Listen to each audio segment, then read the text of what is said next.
Ano yung huli mo? Ito po yung loro na dati sa Scarborough kalalakihan. Ito ng kapalit ngayon. Parang duwende na lang. Parang 20 na lang, sir. Wala. Grabe. Gawing hirap.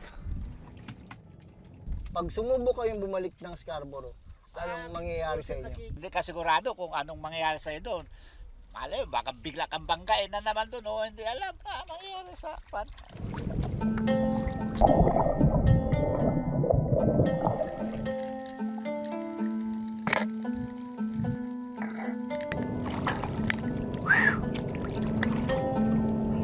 Makalipas ang isang oras na laot, nagpasya na sina Ronnie na umahon.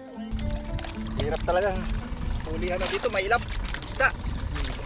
Kahit na ginagamit na yung habang hininga, wala talaga. Pag tira mo, may isda. Hindi magalaw ang isda talaga, sir. Hindi kagaya sa West Philippines Yeah. Talagang bawat tira, kuha. Malayo talaga. Sa isang oras nyo kaya doon? Marami na, sir. Sa isang oras mo, makakuha ka na siguro mga 3 kilo. Eto, may 1 Ilang? kilo ba ito? Sir, May 1 kilo ba tayo ngayon? malakas. Wala, no?